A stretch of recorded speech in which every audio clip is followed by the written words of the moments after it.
Hello and good evening, everybody, or afternoon, or morning, depending on the time of day you're listening and or watching this. Hope you're ready for some more OCD training, because I am.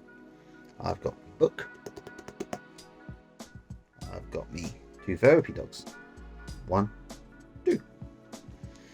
So without further ado, shall we begin? If you remember last time, we was going to talk about the fish's flower. And in case you're wondering, that really is the title. Look. See? So, shall we begin? The fish's flower. We have described above many of the main factors which contribute to turning normal intrusive thoughts experienced by everyone into the pattern of intrusions, their meaning and the way people react to this meaning, which forms a trap which is OCD. Hope you're with me so far. Itch. One day I'm going to conquer this fear of this itching thing during my videos. Tonight, though, is not the night. We use a Fisher's flower diagram to help us bring together the various ways of understanding what is involved in OCD. The meaning attached to the thought, including that element of responsibility, forms the centre of the flower. That is because research tells us that this is the key meaning driving the problem. An obvious impact of this responsibility belief is an increased focus on intrusive thoughts. The thoughts actually become more accessible in your mind as do other related thoughts. For example, if you ever thought of something bad happening to your mum, you're also likely to think of something bad happening to your sister. Having thought about either or both and thought that they might mean something terrible might happen because you thought these things. You become super sensitive to these thoughts coming again. So you can draw out in a diagram the connection between ideas about harm and responsibility, the intrusive thought and the interpretation. As we get more intrusions, the appraisal may seem more likely. So we focus our attention on intrusions and so on. In this way, a vicious circle is set up, which is a key process in how OCD takes and keeps hold. Okay. And there's a little diagram. See? That's enough time to keep up there so you can pause it and then, So, if you remember the first one, it starts with assumptions about harm and responsibility. This leads to intrusions, thoughts, images, impulses and doubts, which then becomes responsibility interpretations, and that return brings us back to the intrusions, which goes back to the responsibility interpretations and back to the intrusions again, and so on. You with me so far, people? However, as we explained, this is not the only vicious cycle of reactions and behaviour which strengthen the central threatening meaning. The other vicious circles or petals are a way of showing how people with OCD react to that meaning, including not only how they feel but also what they do when that key meaning is activated. The responses include things that people do without thinking about it or making a choice, such as feeling anxious, as well as behaviours they engage in to prevent what they fear happening, such as rituals or avoidance. A narrow out connects the meaning with each of these responses. Perhaps most importantly, the arrows that go back into the centre completing each petal of the flower show that each of these is a vicious circle and so represent the counterproductive nature of safety-seeking behaviours.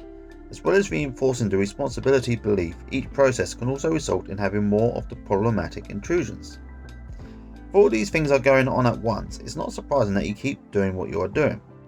The vicious flower is a way of helping you understand how the complicated combination of vicious circles come together and interlock to fix OCD in place, resulting in the misery and disability which all too often takes over all parts of life. In chapter 4, we will see how this framework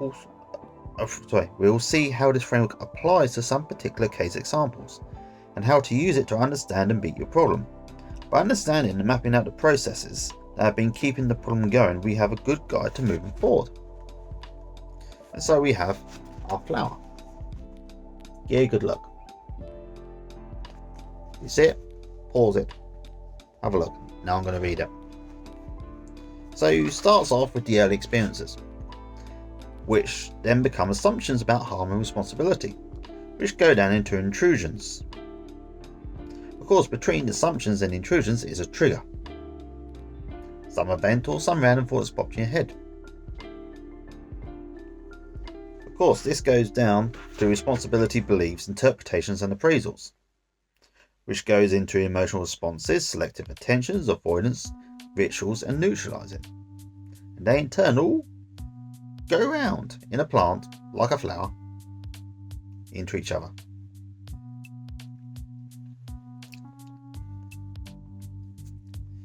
Troubleshooting. This isn't how it works for me. I don't feel responsible for preventing anything bad happening. You might be reading this thinking, I don't feel responsible for preventing anything bad happening. I still spend hours every day checking, washing, ordering and avoiding many things.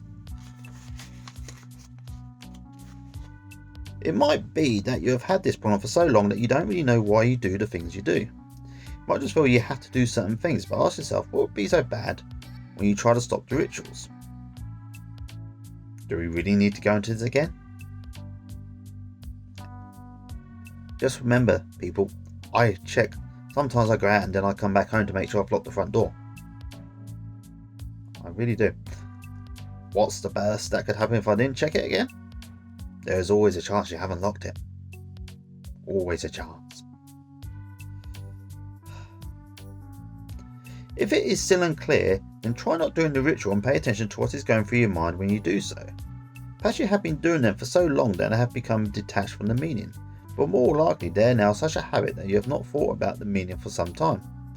Could be that the meaning is quite frightening to really think about and that the rituals have served another purpose in stopping you thinking about things. Yeah, I can see that. There's a lot of research about how this works with actions that we perform over and over again so that they become habitual.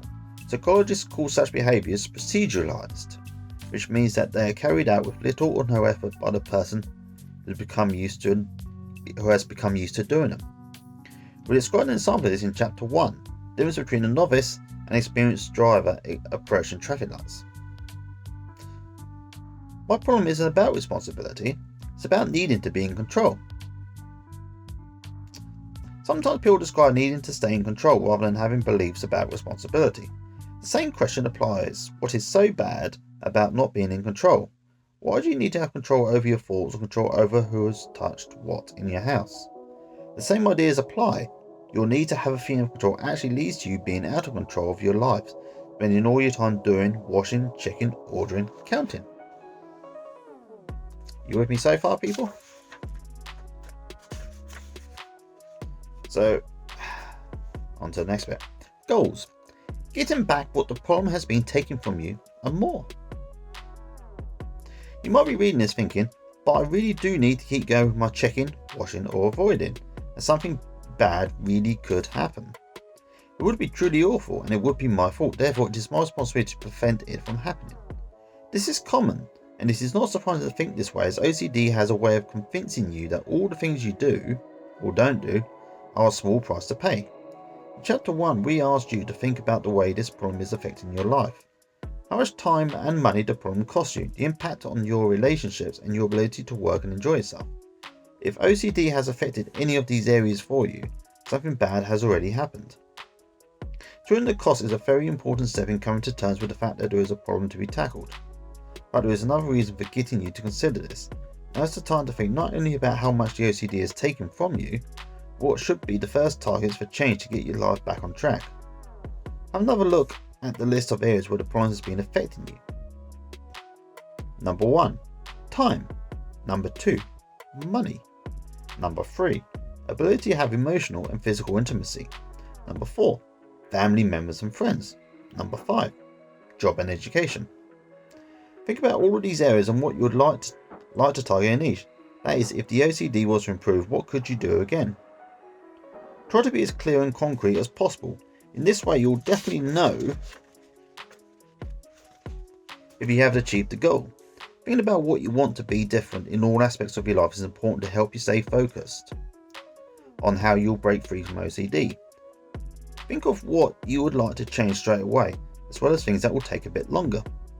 Of course, it is completely reasonable, not unreasonable, to aim to feel better. But how would you know for sure if you had got there and made progress with the OCD? Would you be going out more with friends? Would you be able to take your children to the park to play in the sandpit? Would you be able to leave the house within 10 minutes? Would you be able to use a public loo? Doing this will also remind you of the reasons that you're going through the anxiety of facing up to the OCD bully. Think what life will be like when you begin to claim it back. Imagine it'll be pretty good. Really do. And that, people, is the end of chapter 3. Now, we're only 10 minutes into the video, so I'm going to start chapter 4. I mean, it's not traditional to start a new chapter halfway through a video, but you know what? I say screw tradition. Let's do this. Then again, if you have a look, I'm wearing an Argentina hockey shirt. My parents bought it for me about 2 or 3 years ago. Thought it was a football shirt.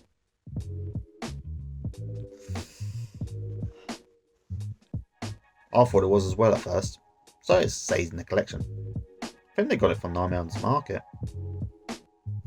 Not important, we're doing OCD tonight. Number 4, understanding your problem. The last chapter described in detail the processes that OCD uses to take over. This chapter builds on your understanding by showing you how this works in particular forms of OCD. At the end of the chapter, we will guide you through applying this to your own problem. Checking OCD. Checking is a normal part of life. Checking is something I do suffer from. We check things that we consider to be important, things that relate to avoiding particular negative consequences for ourselves or other people. The consequences might be in terms of physical danger, such as concern about accidents leading us to check a child's seatbelt, or social danger, that is the way people view us, concern about judgment from our boss causing us to check our email asking for annual leave. We are usually prompted to check by our thought, doubt or image occurring in our minds. For example, most people can recall a time when they were halfway down the street and they had a thought that they might have left the gas on or the window open. A common sitcom trope that is leaving the gas on, and a genuine fear.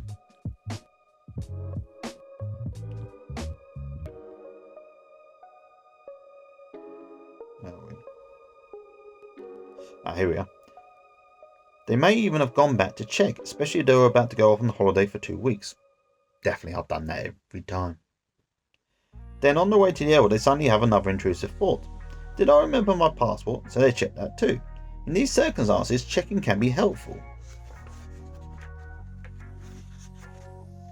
It can make us feel happy that we can go secure in the knowledge that things are okay. Let's get this. There we go. That's better. However, if, even after we had checked the gas was safely off, we then went back to check again and again, something about the checking is no longer reassuring us. In OCD, it is the amount and the extent of checking that determines whether or not there is a problem, not the fact that the person checks. Checking things repeatedly and painstakingly can quickly become a serious problem, as it is usually very time consuming and stressful. There is no limit to the sort of things people might check obsessively, but more frequently the focus is on work, the home, or accidentally having done something wrong. Content of fears and checks can be very individual, depending on the situation the person is in. And it's got a little chart here. I'll read it. Examples of things people check: appliances, taps, stoves. Related fear: this could catch fire. Genuine fear, I think. You have locks, windows and doors, another thing to check. Why? Because someone could break in. You may check written word. Why? Because you may have made a mistake. Check letters and emails. Because, you check them because you may say something you didn't mean. Or you may say something totally embarrassing and cringeworthy. You check the road while driving because you may have knocked someone over without knowing it. Okay, that's something I've never had, but you know what? Still got to check the road. You may check hospital drug charts because you may accidentally give a patient the wrong dose of medicine. Okay, that only applies to doctors and nurses and pharmacists. Don't know who else is allowed to, hand out drugs like that. I suppose drug dealers would be another one, but I don't think they're really concerned. Anyway, on with the book. If you find that you're checking things over and over again on a daily basis and this is interfering with your life, then you may have the checking type of OCD. I definitely have that. Do I have checking OCD? Number 1. Do you experience doubts, images or thoughts that things are unsafe? All the time. 2. Do you check things repeatedly even when you were sure they were fine the first time? Definitely. 3. Does the time spent checking make you late? It has been, for that to happen, yeah. 4. Do you get anxious when you check? Yes. Very.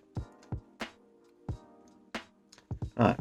How does checking become a problem, or better safe than sorry? Background beliefs and trigger offence. If it is normal to check, then how does checking become a problem? Particular ideas and beliefs we hold about ourselves and the world in general play a role in developing obsessional checking. Background beliefs such as deep down I am a careless person are very common in people who have checking OCD. What follows from such a belief is that they may take extra care about things because they feel that they, even more than the average person, need to be particularly careful. This kind of belief may develop from past experiences, such as having been in some way responsible for something going wrong, or feeling like you had a near miss.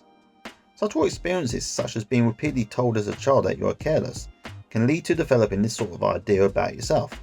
In many cases, we are not consciously aware of the beliefs we hold about certain issues, that they may not be relevant in the particular circumstances we are in. Changes in life that entail more responsibility, like having a new home or job, can bring these beliefs to the fore. It's important to say here that you may not have experienced a specific event that triggered your OCD. For many people, the checking can increase gradually over a number of years until something or someone makes them question what they are doing.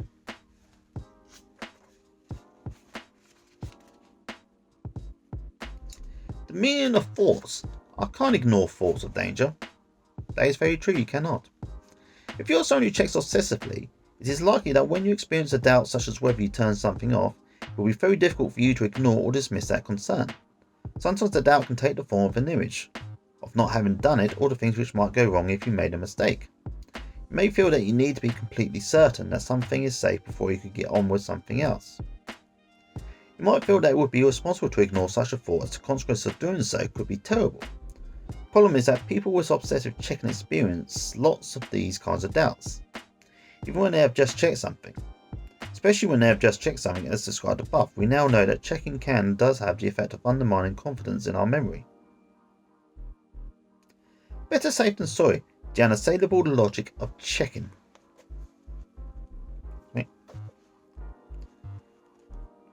In a world where there are accidents and crime, it is reasonable to take care. People check whether obsessively or not in order to reduce the likelihood of certain bad things happening. However, if you are doing it repeatedly, then the checking is no longer fulfilling the function it was meant to. If the checking was effective, then you would not need to check more than once.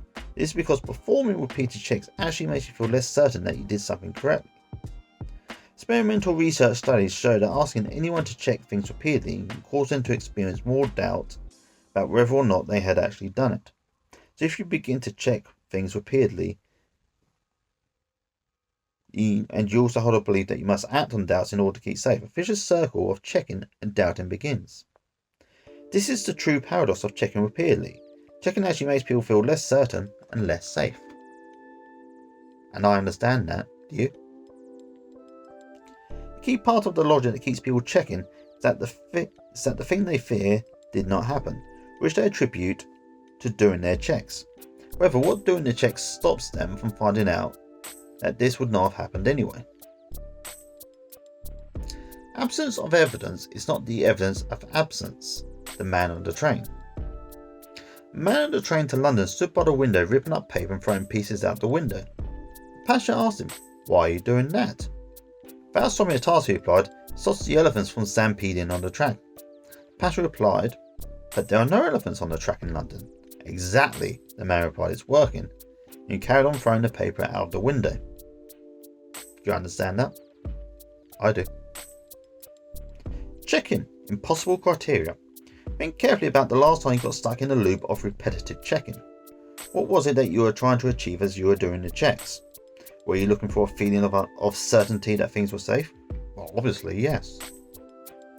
Often people wish to feel certain beyond any doubt. The problem is how to establish when you are certain. It may be clear when you feel happy or angry, but certain?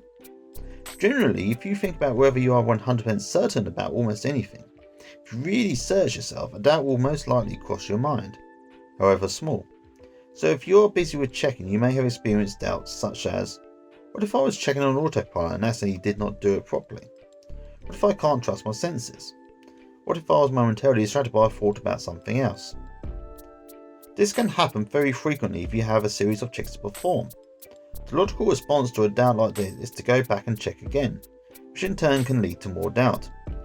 Therefore, the inevitable experience of having doubts when checking means that it is often a long time before you'll feel 100% certain that things are safe. An added problem is that you'll probably feel anxious while doing the checks. By definition, anxiety is associated with feeling unsafe and uncertain because the stakes are high.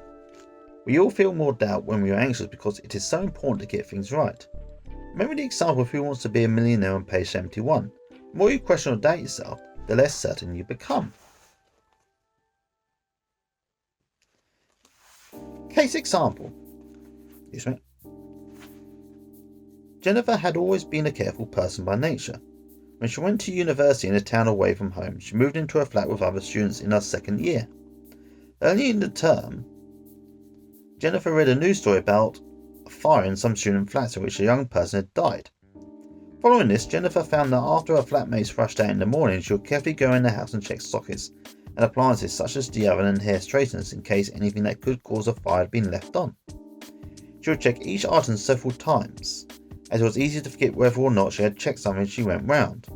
If she was going to the trouble of checking, she wanted to make sure she had done it properly. She felt intensely anxious as she went about the house checking things. This would last until she got out of the house and absorbed into activities at university.